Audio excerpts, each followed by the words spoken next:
It's the Full Court Press with Eric Frandsen and Jason Walker. Welcome back to the to the show that we're doing right now. Following the local teams, breaking down the biggest games with in-depth analysis and team interviews. There's going to be much higher expectations, sense of awareness of what we bring to the table.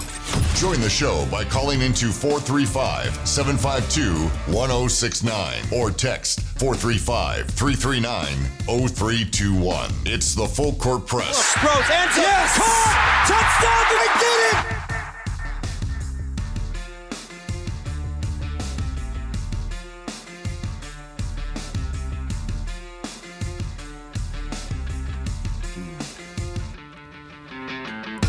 Hey, what's going on, everybody? Welcome on in. It's hour number 2, 5 o'clock hour here on the Full Court Press. Eric Frandsen, Jason Walker with you. We always love to hear from you as well. Full Court Press text line is open, 435-339-0321. Portal madness continues for Utah State. Josh Aggie is the latest to hit the portal. Technically not. Sean Dolak was after him. Well, actually, no. I guess Dolak would have been before. Well, for basketball, the latest is Aggie and Dolak, linebacker at Utah State. In chronological order of us learning about it. Aggie was the latest for basketball, but latest for Utah State in general was Dolak. I'm pedant in. Yeah, it looks very clear that Dolak is definitely out, and he is heading closer to home. Aggie, don't know if he's got a destination in mind or if he's just surveying the field and then still intends to stick around.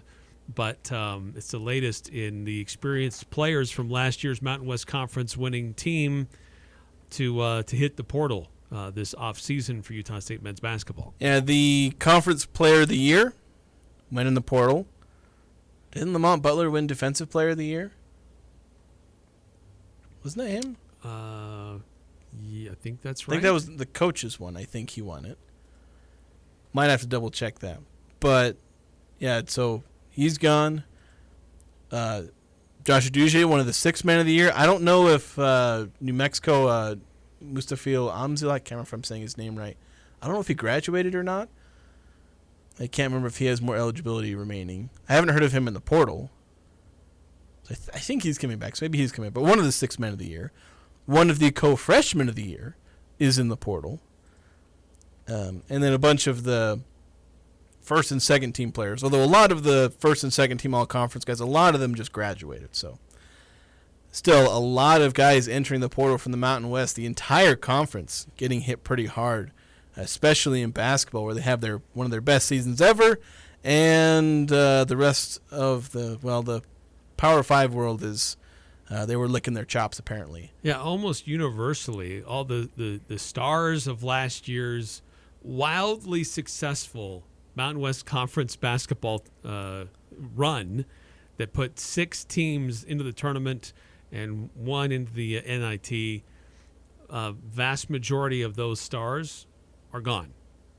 Some to graduation, but a significant number to portal madness. Mountain West wasn't worth having higher seeds in the NCAA tournament, but all those teams that are going to have higher seeds are going to be full of Mountain West Conference players. Because that makes sense. Yeah, so that's the latest. Coach Calhoun needs to continue to fill his roster. A couple spots opened up just within the last few days with Grant and now Aggie. And Utah State has a few more spots to fill. Now, the portal officially closed for football on Tuesday. It officially closed for basketball yesterday. But as we've experienced today, sometimes it can take up to 48 hours for that to be publicly known, players who put their names in the last moment. Yeah. Please wait up to 48 hours for the transfer portal experience to finish. Yes. So basically Monday. If guys haven't announced in the portal, if you haven't heard the reports by Monday, just assume they're coming back. That's going to be kind of the deadline there.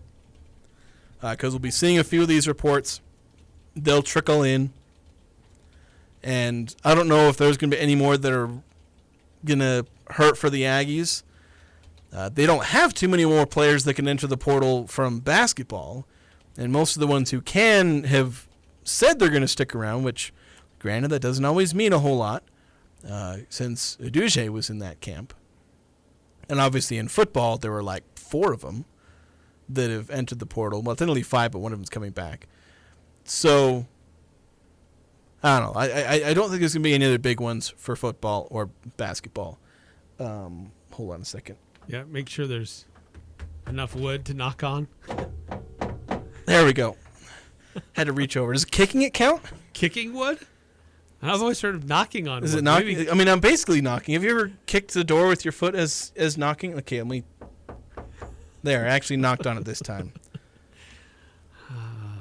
Transfer portal gods, I hope you accept this sacrifice of mild discomfort to my knuckles in exchange for not sending any other potential starters for Utah State football or basketball or women's basketball into the transfer portal. Yes. Let's hope that we don't hear of any more and that we start to have the opportunity to report on the happy news of the new additions. Yeah, that's the thing, is that basketball is in a decent place, a solid place. I mean, we were talking a few days ago about the Aggies being potential front runners, and Uduje hurts that, but overall, still solid. Football, we'll see. They're pretty thin at some positions, but offensively, very sparsely hurt by the transfer portal. Devon Booth, basically it. You lose some depth at quarterback, but you hope that if Spencer Petras is healthy the entire year, you'll never feel any of that transfer attrition that you saw with Cooper Ligon and McKay Hillstead. So, yeah, unless Petras gets hurt, the offense is basically almost untouched by the transfer portal. Defense, it's a bit of a different story. Incredibly thin at linebacker, but there's some guys that you can hope can step up. You just got to add some depth, maybe get some JUCO guys, or see if you can land a power conference transfer who left after the spring window, a guy who didn't get a ton of time, like a former decent 3-star recruit, bring him in. Maybe he can start right away. A guy who didn't play for 2 or 3 years and will come in as like a junior. Kind of like some of the guys they brought in, but Will Schaefer, but ended up leaving anyway. Yeah, didn't stick. So maybe bringing that kind of guy. You probably need some guys at defensive end, but if you can kind of shore up those positions through the transfer portal over the summer, you can still be fairly optimistic about the football team. Not as optimistic as we were in winter, and it's a shame that has to be that way because you lost some really good players after spring ball. But you've still got some returning stars, and I think Blake Anderson has handled the transfer portal about as well as you can expect someone to.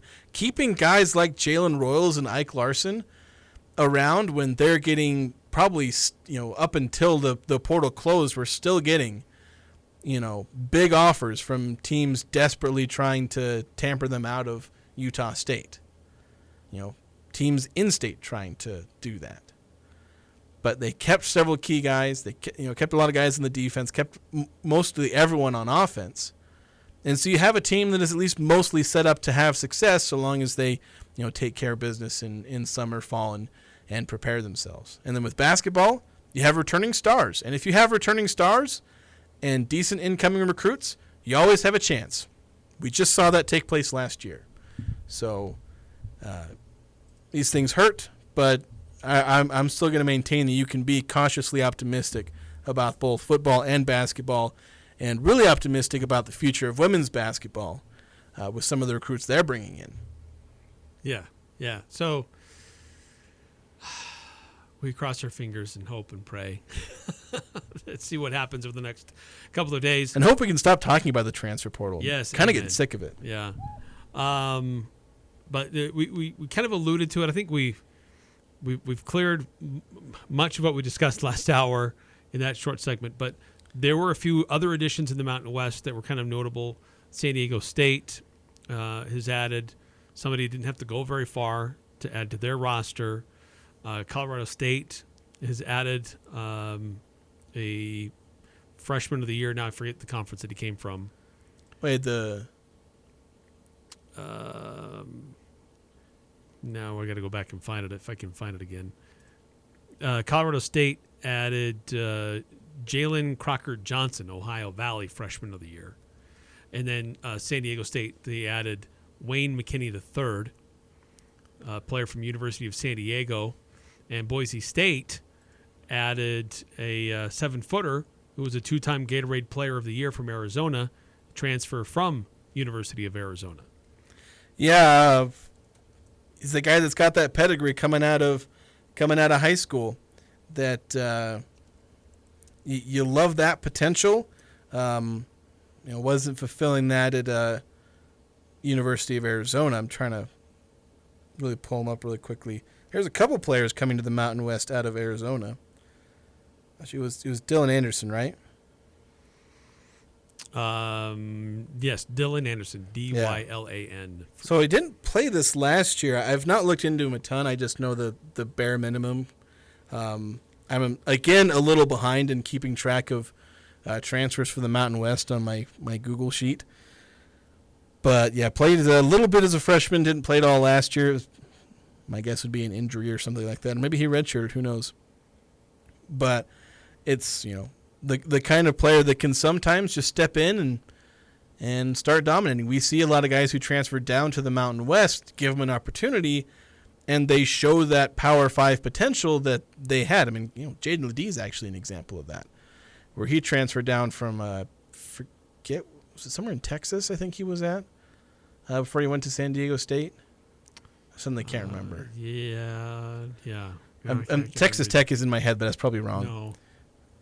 Maybe I can look it up really quick, but it's not really important. So, now it doesn't always happen. I mean, Jackson Grant, similar story. He wasn't a 2-time Gatorade Player of the Year, but he was Gatorade Player 8920 helping out. Ledee was at Ohio State, so I was completely off. He was at Ohio State before San Diego State, so okay. Not somewhere in Texas. Oh, okay, throws me off. Thanks 8920 for the assist there. But yeah, Jackson Grant, Gatorade Player of the Year in Washington. Went to the University of Washington in the Pac-12. Didn't pan out. Spent a couple years there. Couldn't make it work at Utah State. It's not to say Dylan Anderson won't. We're just going to have to see. This guy barely played at Arizona, so he's 2 years removed from being that high school superstar that he was. Sometimes these guys can get it back together. Sometimes they can't. But this is the kind of player that you get hyped about because they can be really good. So you might have to watch out for this guy. Yeah. Yeah. So, he did spend 2 seasons at TCU. Jaden Ledee. Okay. So I wasn't completely crazy. Yeah. So I had it in my head too. He spent somewhere in Texas, so I had to look it up. But yeah, so the transfer portal madness continues, though. For some of these Mountain West teams, they're starting to add to their rosters rather than lose players off their roster. Utah State, an exception to that today, as compared to some of the other schools in the Mountain West. But now with it officially closing, hopefully we can start to celebrate the new additions. And how that looks throughout the rest of the Mountain West. Because initially, like earlier in the week, we're like, man, look at some of these teams, all the losses. It's going to be tough for them to still be at the top, but they're filling out their rosters nicely to complement some of the returning talent that they do have. So some of these other teams will still be very competitive in the Mountain West in this upcoming season. Yeah, it was just kind of a matter of time until you saw these guys bringing good recruits because they're all good basketball programs. Like Utah State is the only one that can bring in good transfers. Boise State's done pretty well. I mean, they had one of the better newcomers last year with Omar Stanley. So they're certainly capable of bringing in guys who are solid. San Diego State, I mean, their superstar last year was the guy they brought in via the portal. So there's going to be a lot of good players coming in from the transfer portal. I think this year will be somewhat unique in that most of the guys and maybe first or second team are guys who will have transferred in. I mean, that was kind of the case last year because you had Darius Brown and Great Osborne and whatnot, but you had a lot of Tyson Dagenhartz, Isaiah Stevens, a lot of guys who are a little more grassroots. And this year it's pretty much going to be like entirely transfers, I'd imagine. Like how many, like Dagenhart may be like the only one left who's like, this is a guy who started at Boise State and hasn't transferred in from somewhere else, whereas the rest of the first team, second team, player of the year and all that may all end up being transfers. It's very possible. It seems to just be the new reality. And heck, that happens at the bigger conferences too. Because a lot of them, it's, here's the UConn starting lineup and half of them are transfers. Then here's Kentucky's starting lineup, and like all of them will probably be transfers the way Kentucky's going. So I shouldn't say that's a unique thing to the Mountain West. No. But it's just kind of weird that. No, but the homegrown player, the player that starts and finishes his career at a high mid-major or a high major program is going to be rare. Really anything under like a high major program. It's like mid-major, lower mid-major, whatever you want to call them, they pretty much all end up transferring up. There will be some, like it seems like Degenhart is fairly likely to finish his career at Boise State. You really hope that Mason Falsov does that here at Utah State. And but everyone else, they're going to be every year they're going to look around and say, all right, everyone transferred out, and I'm still here. I'm still standing after all this time. Yeah. It's another team that's getting hit with transfer portal bad is Utah. Yeah, I've seen a lot of their players leaving. Yeah, they had a report today or late last night. They're starting one of their centers, power forwards. Big man, yeah. Yeah, big man. Got about Kada. Yeah, every time I saw that and heard it, I was like, Kada? Wait a minute, what? Yeah. It rang a bell inside my head. Yeah, so they're losing him. They lost their triple-double machine. Yeah, they did. Yeah, another player declared early to go to the NBA. Who was that? Carlson didn't have any eligibility left. I think he did. Did he? I don't know if I believe that. They lost an assistant coach. Yeah, they did, and I think that's maybe they're wondering if Kada went into the portal because of that. Yeah, Carlson had played 5 years, 5 full seasons. I don't think he had eligibility left. Did he have a COVID year? Yeah, would have used his COVID year for a 5th season. Maybe he was a different player I'm thinking of. Somebody had another year of eligibility, but they opted to declare for the NBA from Utah. It was Raleigh Wooster. Just kidding. No, he's not going. Well, anyway, Craig Smith. This is a make or break year for him. Yeah, it is. He's going to have to. He was showing slight improvements year over year. Got his team to the NIT. Played well in the NIT. But and Utah all of a sudden thinking they're hot crap after. Hot stuff. But he wasn't able to keep his roster. He was struggling to keep his coaching staff. If he doesn't show signs of improvement as they transition into the Big 12, this dude's on a very hot seat. And that's the thing. Brandon Carlson was carrying a lot of weight there because he was obviously a very good player. 7-footer, guy could shoot from the outside, decent rebounder. And, yeah, he was carrying a lot of that weight, 3-time all Pac-12 player. Granted, I feel like the Pac-12 has like 25 all-conference players every year. There's so many of them. But, yeah, now he's gone, and they've lost a bunch of other guys. Devion Smith was obviously, you mentioned, that was their triple-double machine. He's got to bring in more guys. We'll see if he can do that. Certainly possible. Just because you lose guys doesn't mean you can't bring guys in. But it'll be curious to see. He has there's a lot on the line. That's kind of the difference there. It's like you got to bring in good guys, or else. Yeah. Because if Jared Calhoun has a tricky first year and it doesn't go super well, sure it'll be a bit of a disappointment because there is some excitement because of the guys returning, but it's 1 year, and he lost a bunch of his key players. So, but then maybe maybe Danny Sprinkle was right when he talked about how what they did last year with Utah State. He didn't use these words, but I'll kind of go to the extreme. That kind of season may have gotten a bunch of coaches fired. Not like immediately, but fired a year or two early because people suddenly think, well, yeah, you can build an entire roster in 1 year. That's all it takes. Just throw a bunch of NIL out there, buy all the best players, and if you can't build a roster in one season, fire him. Right. Because it's been proven to be done. And so now, thanks, Danny Sprinkle. Yeah. Every other coach. He's got a bunch of your peers fired. And you know what? Might have even risked his own job, because what if he doesn't do that at Washington? Well, why didn't you build a year one wonder at Washington? Yeah. You did it at Utah State. You set the standard, we man. We gave you more money. So he may have hurt college basketball with his own brilliance there. Last point on this, and this text from 9315. Didn't Eric on Twitter have a thing from NFL scouts that playing time is more important than what school you play for? Yeah, so I did see this. This was the group of 5 guys who tweeted this. And it's a quote from an NFL scout. It says, "It doesn't matter where you go, just play and be productive. We are watching guys at South Dakota State who are better than half the guys at a Power 5 school. The defensive linemen from Western Michigan, they went and dominated at Western. At those schools, you can still get to go to the Senior Bowl and the Combine.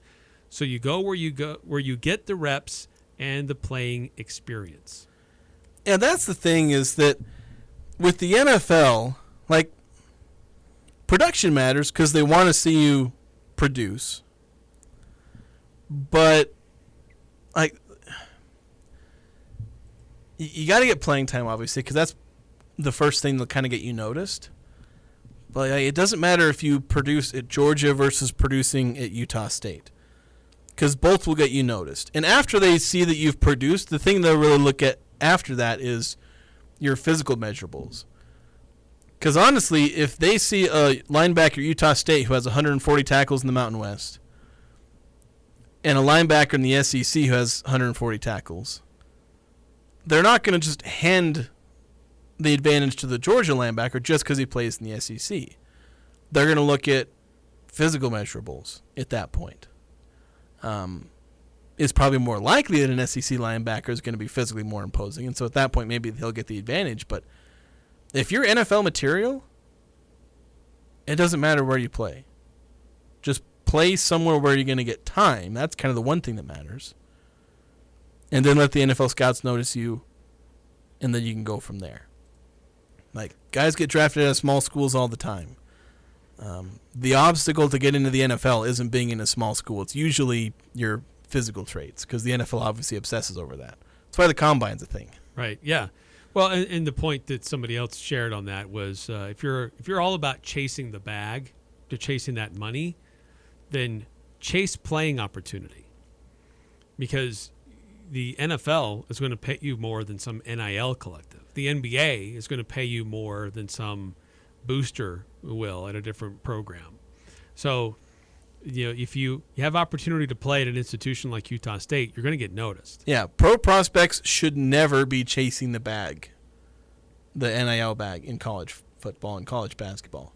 Don't do it. Like, just straight up don't. Because you go from being a star to a role player. Yeah, and you're not going to get noticed. You're not going to produce. And role players rarely get drafted. Yeah, it will hurt your pro prospects. If you don't think you have that much of a chance as being a pro, yeah, go chase the bag, because it might be the only one you get. We got to take a time out here in the Full Court Press. So when we come back, kind of shifting things up a little bit, because, Jason, you're going to go call a soccer game tonight. So we'll, on the other side, do our Pick 6 a little bit early here on a Thursday.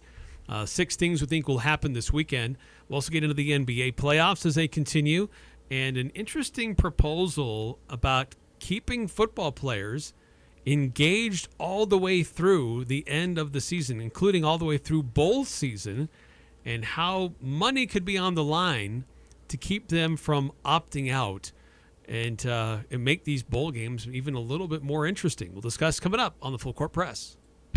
Summer in Cache Valley is beautiful, and the Sportsman on Main Street has all your bike needs covered. Get your bike in now for service or a tune-up. We can usually get your service done in about 2 days. Be ready for the beautiful riding days ahead. If you need a new bike, we have kids to adult full suspension mountain bikes and e-bikes for around town or the mountains. From bikes to helmets to locks and clothing, come and see us at the Sportsman on Main Street in downtown Logan for all your biking needs.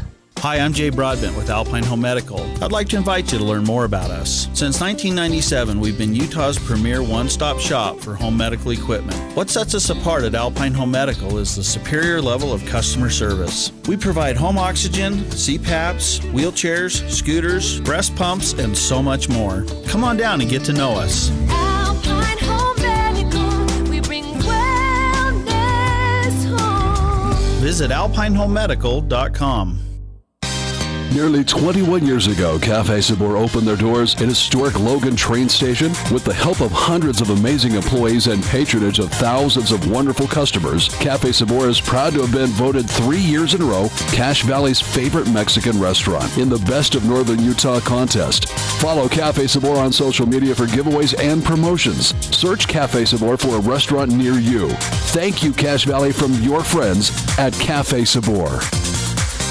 Right now, there are local job openings for journeyman electricians starting at over $41 per hour. Then get full family health coverage and retirement benefits on top of that, plus 7 paid holidays and a $2,000 sign-on bonus. The International Brotherhood of Electrical Workers is hosting an open house Thursday, May 9th to hire journeyman electricians. If you're interested in a high-paying career, even if you have no experience and are ready to start as an apprentice, attend the open house Thursday, May 9th, 4 to 7 p.m. at the Hampton Inn, 207 North Main, Logan. Come meet the union and the contractors ready to put you to work.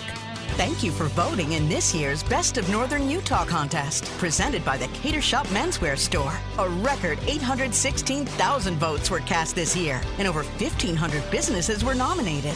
Soon we'll announce the gold and silver winners, and you'll be able to pick up your own free copy of the Winners magazine. Please support all of our local businesses and shop local. Local business is the heart of our community. Thanks again for your support in this year's Best of Northern Utah contest. Best of Northern Utah. Northern Utah and Southern Idaho's home for sports. It's the Full Court Press on Sports Talk Radio, 106.9 FM, 1390 AM. The Fan.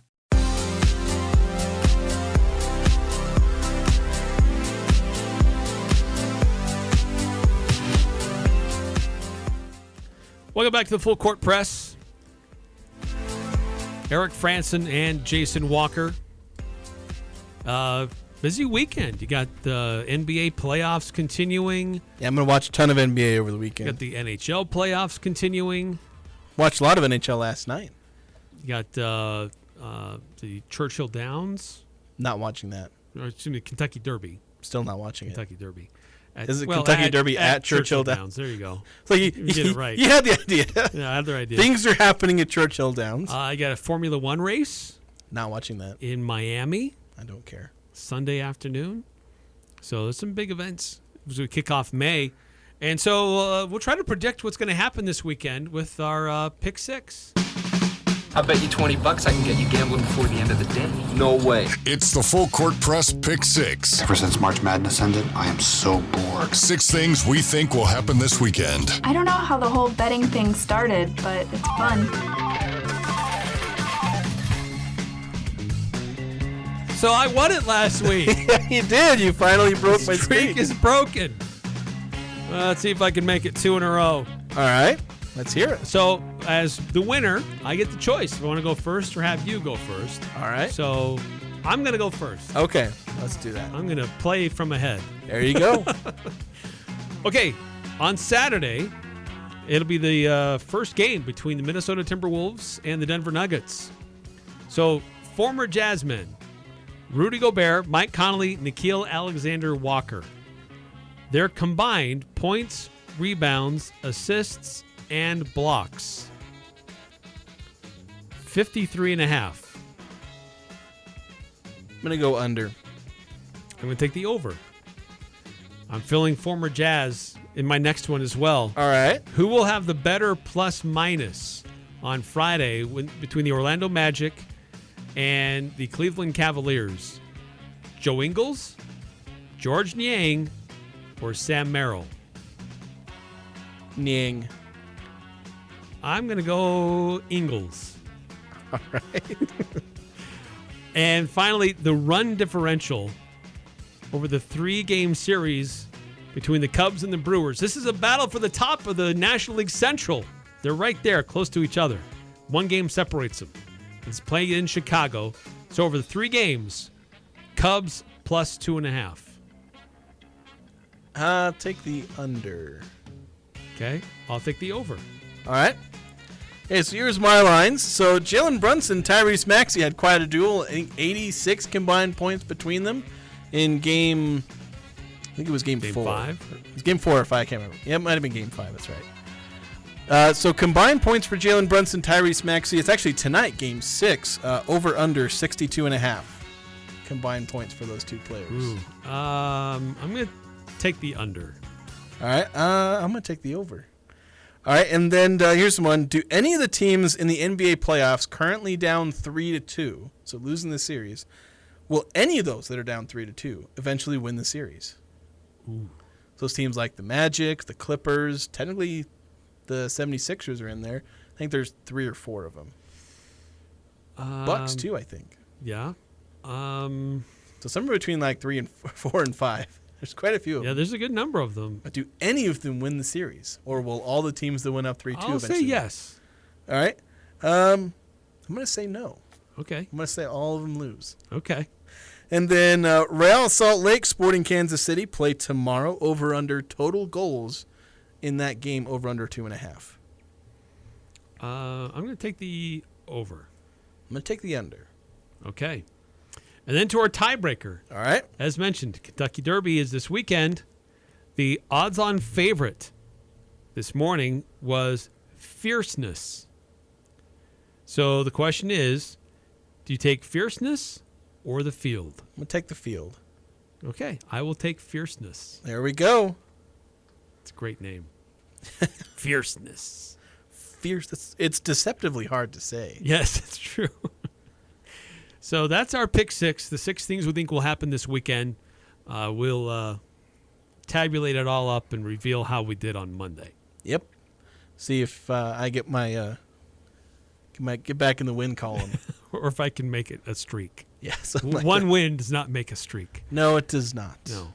So you have to leave early because you're going to call another soccer game tonight. Yeah, I did one on Tuesday over at Green Canyon. Now I'm going to Ridgeline for Ridgeline against Skyview. It's not a top-of-the-table clash like Green Canyon Logan was, but Ridgeline tied for first place with Green Canyon and Logan, but they're playing Skyview. I believe Skyview upset Green Canyon earlier, and funnily enough, Ridgeline's allowed 4 goals in all of region play so far. 3 of those were to Logan. No, actually, no, it's 5 goals, I think. 4 of those were to Logan. They lost 4-3 to Logan. Logan came from behind. Yeah, they came from behind. That was a crazy game. Yeah. But the only other goal they've allowed in region play was to Skyview. So we're nearing the end of the regular season here. So RPI standings, playoff positioning, that all matters in these games. Yeah, and when you have so many teams at the top, it's it could be 1 or 2 seed difference for some of these teams. I mean, Logan was sitting in the number 2 spot, losing to Green Canyon, and if they don't, and they have to play Ridgeline again on the last day of the season, could bump them down 2 or 3 spots. I don't know how much that really matters because you can't really game the RPI. It's like can't set up for a certain matchup. Right. Teams just want to win. But still, yeah, you want to win and you want to have momentum. You talk about having momentum going into the playoffs. Green Canyon, they know full well what it means to have momentum going into the playoffs. Because what did they do last year? It was like the 6th seed. They went and won the state tournament. Yeah. Granted, they're not going to catch anybody by surprise this year because I think they're in the top 5 of the RPI. I think at one point they were number 1. They stumbled a little bit because they had a 2-game losing streak. But yeah, a lot of these teams trying to establish some level of momentum is you got a lot of great teams in boys soccer this year. Finally, equivalent to girls soccer. Like girls soccer was always carrying the torch, and boys was doing okay, but not quite living up to it. But last couple of years they have. Especially this season with how deep the region is. Yeah, that's what I was just going to say. There's a number of teams that are playing very solid on the season as we approach the end of the regular season. So that game will be video streaming on CashValleyDaily.com. We'll also have the audio broadcast on radio on 107.7 if you want to tune in and listen to the game. You flying solo on that? You got somebody with you on your broadcast? I'll be flying solo. A lot of the other guys who do soccer, they're going to be busy, so... just gonna be me, myself, and I. There we go. Hopefully, it won't be bad. No, you'll be great. It'll be. Hopefully, you have a fun game to call with Ridgeline hosting Skyview. So pregame at about 6:50. Yeah, thereabouts. That's when I'll plan on going live and doing some preview and getting things going. And then the game gets underway at 7. Again, video streaming on CashValleyDaily.com. We're going to take a timeout here in the Full Court Press. But when we come back, an interesting proposal that's being discussed that is meant to try to keep players from opting out of bowl games. Will this work, and is it a precursor to what could happen at large throughout college football and college athletics generally? We'll discuss that coming up on the other side of the Full Court Press. Hola, amigos. Cache Valley's Cinco de Mayo celebration is almost here. This year, we'll be celebrating Saturday, May 4th at the Cache County Fairgrounds. Join us for a day filled with music and non-stop fun for the whole family. Treat your taste buds with mouth-watering dishes from dozens of authentic vendors, serving up all your favorite Mexican delights. We've got a variety of fun activities for your little ones, from bounce houses to climbing walls, and so much more. All are invited, so come experience the richness of the Hispanic culture. Thanks to our sponsors, Members First Credit Union, large enough to provide the services you need, small enough to provide the service you deserve. Gosner Foods, proudly serving the community for nearly 60 years with high-quality dairy products at their 10th West retail store. DD Auto Salvage, turn your scrap metal and junk vehicles into cash at DD Auto Salvage. Presto Products, apply for a career today at Presto Products in Lewiston. It's a celebration you won't want to miss. Cinco de Mayo, May 4th, starting at 12 noon at the Cache County Fairgrounds. Admission is free. When it comes to home care, it's important to know you have a choice. If you or a loved one is in need of hospice or home health services, remember that Primrose Home Care and Hospice believes in treating the patient as well as the problem. We work directly with you and your doctor to create a health plan that's catered to your needs. Our team is devoted to providing options in the freedom and safety of your own home. Visit us at primrosecare.com or call to schedule a free consultation. Primrose Home Care and Hospice, your local hospice and home health provider since 2006. It's graduation week, the fourth and final week of Blue and White Days at Locker 42. Celebrate with sale prices on Aggie alumni apparel, Aggie tumblers and bottles, license plate frames, coolers, diploma frames, bandanas, car flags, and more, all with USU Aggie logos. Check Locker 42's Instagram for daily flash sale items and weekly prize drawings. The final week of Blue and White Days at Locker 42, 14th North next to Little Caesars, and the flagship store downtown at 36 South Main, Logan. What can a business technology partner do for you? Well, a great one like Les Olson IT will help you become more efficient, more secure, and help you stay on top of your network. Plus, they have all the products and services you need. Computers, servers, business telephones, surveillance cameras, office applications are just the start. Les Olson IT's network cabling team can help you build a network from scratch or improve your existing network. Learn more about your office technology partner at lesolson.com. Les Olson IT. The Full Court Press. Connect with us on Facebook, Twitter, and online at 1069thefan.com.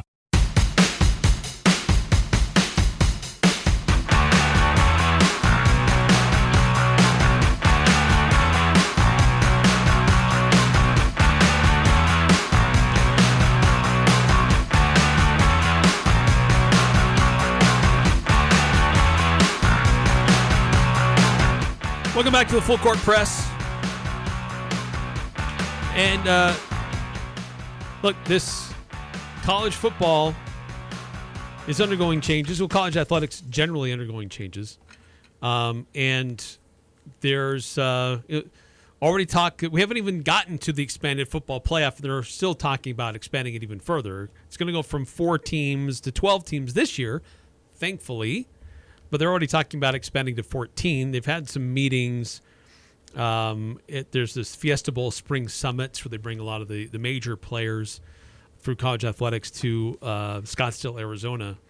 And Nick Carparelli, who's the executive director of the bowl season, because ESPN owns pretty much all of the bowls. Yeah, there's only like one bowl I could think of that wasn't owned by them. That was the Arizona Bowl, but that the former owner of the Arizona Bowl is dropping it. So yeah, maybe ESPN picks it back up. I don't know. They might. But in these discussions, they're talking about how do we make these bowl games more compelling? Because there's been a concern with players opting out, not participating in bowl games. And if it doesn't seem to happen to the same level if you're in the playoff. We don't see players opting out of the college football playoff bowls, but we do see them opting out of the other New Year's Six bowls or even the lesser bowls beyond that, especially if you're part of a Power 5 team and you've got a high draft stock. Yeah, that's the thing. A lot of those Power 5 players will have that high draft stock, so they have every motivation to not play in those games because nobody cares. Or at least, well, to some degree, I shouldn't say nobody cares. To some degree, there is care placed in those games. But it's basically the same amount that you always, that competitive people place on that. But at that point, these players are just simply doing a math equation. And that's, is it worth it to play in this bowl game versus start preparing for the draft? Because preparing for the draft is a massive, months-long endeavor. And spending time preparing for a bowl game, that's just not a worthwhile investment in or any risking way. Injury. Yeah, that's before you get to the risk of injury. Right. Like, setting aside risk of injury, like if that wasn't a thing, if you could guarantee an athlete that they would not get injured in the bowl game, it'd still be a better decision to not play in the bowl game. That's how lopsided this conversation is for these guys. That it is still worth way more to just enter the draft. Start the draft process, the preparation, the signing with the agents, and all that, doing the drills and getting your body ready for the combine, because you're basically preparing for the biggest audition of your life. Yeah, and beyond those who may be leaving college football to try to get to the NFL, there's also the option of opting out of a bowl game because you want to enter the transfer portal. Yeah. And maybe there's a coaching change, or you're not satisfied with your position, or you think there's a better opportunity somewhere else, then you don't want to stick around and be locked into a team for another 30 days when you might be able to enter the portal and find an opportunity somewhere else. So there's various reasons why some players have opting out of bowl games, and there's no Carparelli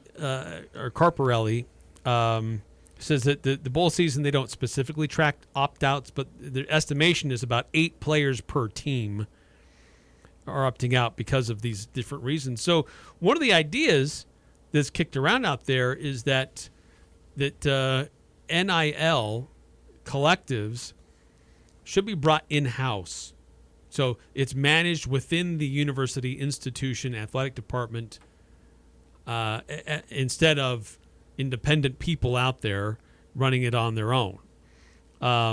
And part of that is that creates this contract agreement between the players and the team. There's an expectation that you play the 12 regular season games, you play in the conference title game, you play in the bowl game, you play in the playoff.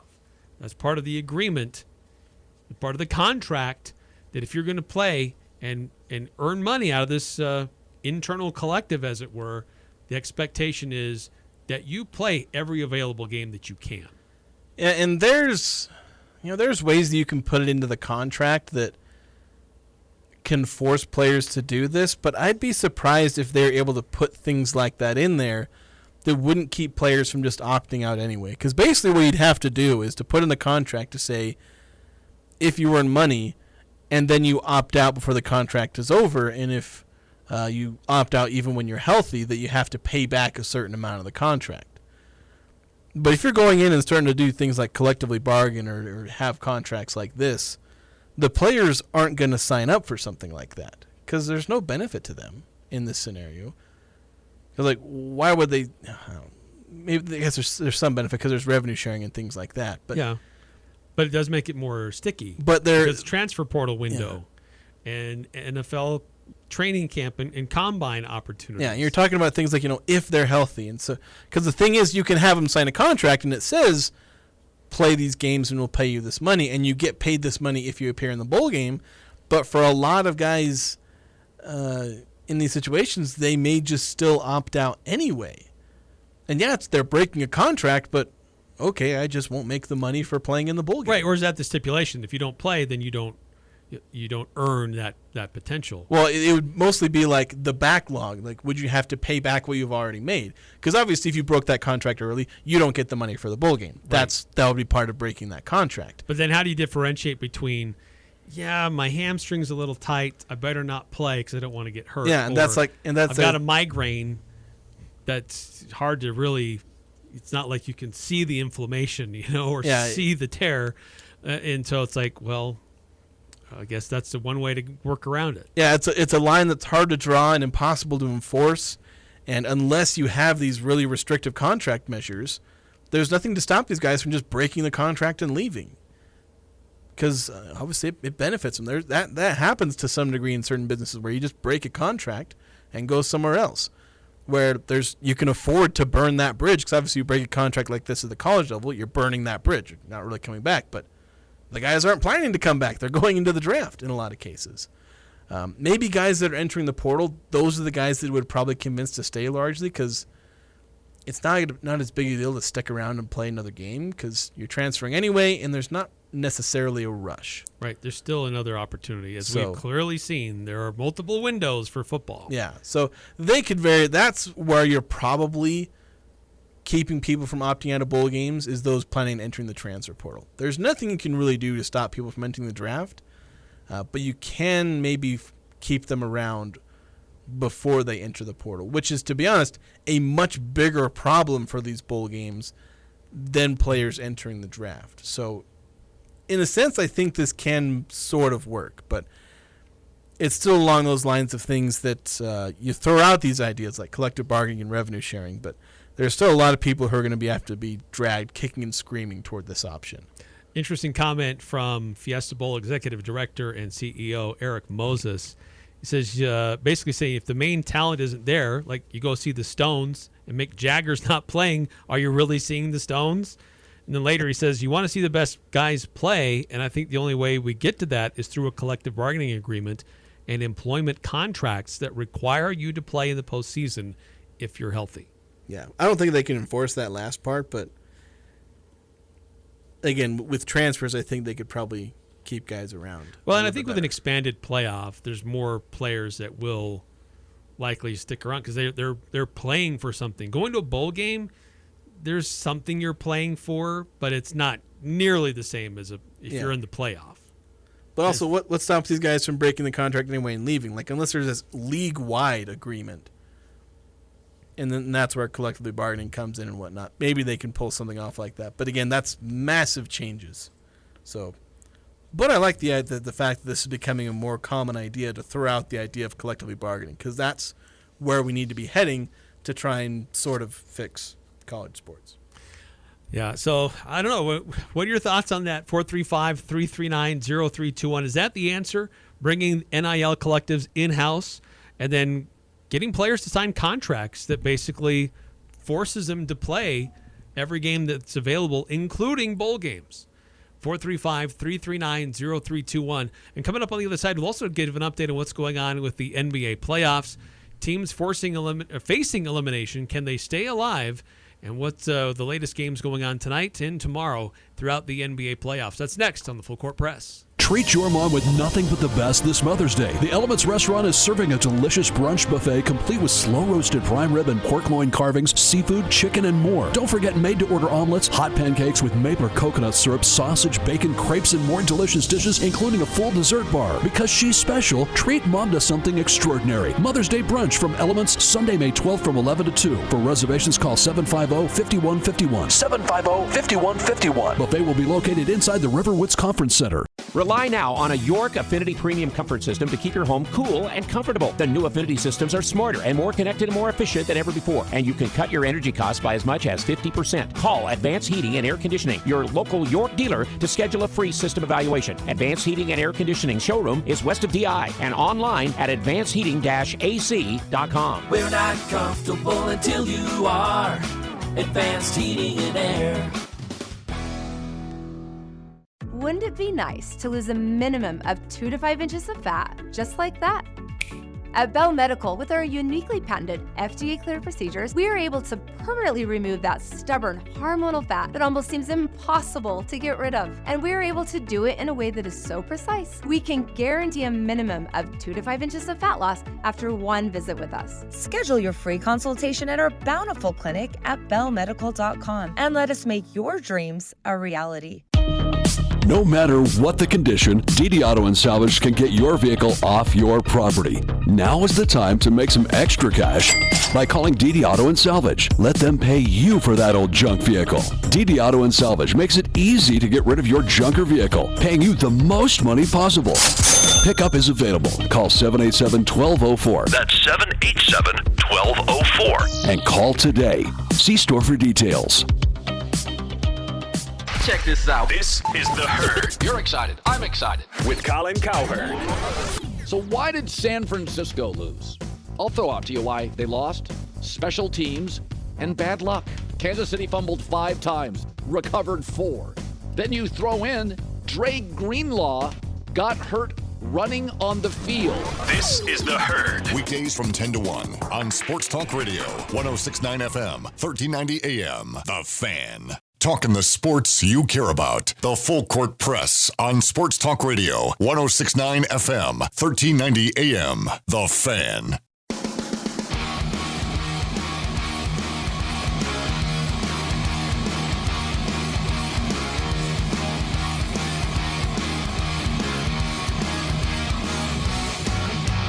Welcome back to the Full Court Press. Eric Frandsen here with you. Jason Walker on his way out, headed to call the Ridgeline versus Skyview soccer game this evening in Millville. It'll be video streaming on CashValleyDaily.com, on the radio on 107.7 FM as the boys' soccer regular season winding down. The playoffs get underway for volleyball, softball, and baseball this weekend, and we're working on ways to bring some of those games to you on Cache Valley Daily and over the radio as well. So stay tuned for that. But update on what's going on in the NBA playoffs. We got 2 games on the docket tonight. 1 game underway as it has gone to halftime, and it's the Pacers trying to close this series out with a 3-2 lead in the series, and they currently lead by 12, 59-47 at the end of the second quarter. And after missing a game yesterday, or in their last game, Damian Lillard is playing tonight, and but still no Giannis Antetokounmpo. But Lillard with 14 first half points, Middleton only 7, Brook Lopez has 14 points as well. Those 2 leading the Bucks. But for the Pacers, it's Halliburton. He is taking control. He's got 15 points. He's got help with Naismith, who also has 12 and 11 points off the bench from Obi Toppin. So the Pacers trying to close this series out. Milwaukee trying to extend it as long as they can to try to give Giannis an opportunity to get cleared enough to be healthy to play. Damian Lillard just cleared right before the game started tonight, and trying to give his team a chance to win this one. But currently with 14 first half points. Again, it's Indiana leading by 12 at halftime. The other game tonight could be another closeout game or an opportunity to force Game 7. It's New York in Philadelphia. The Knicks at the 76ers. The Knicks lead the series 3-2.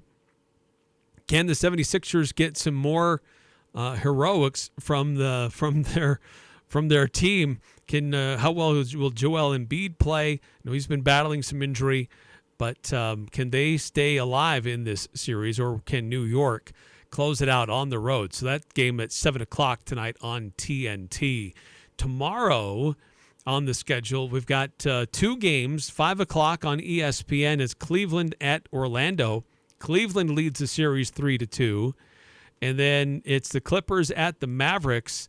And the Dallas Mavericks lead that series 3-2. And the series will be in Dallas. That's 7:30 on ESPN. Orlando favored by 3.5. Dallas favored by 7.5 in their game. So both, well, it looks like Dallas with the favored team to close out their series, and Orlando favored with the opportunity to extend their series. So it's been kind of fun to see these games. They've been some close ones. I know last night there were some the Boston Celtics closed out their series, beating up on the Heat, that wasn't really that close. Celtics trying to clamp down and improve on some of the things that have challenged them in the playoffs these last few years. And then last night it was the Mavericks just taking it to the Clippers, blowtorching them 123-93. Luka Doncic had a huge game with 35 points, 7 rebounds, and 10 assists. So trying to stay alive and keep their series interesting. But this first round has been interesting. A number of notable stars are out.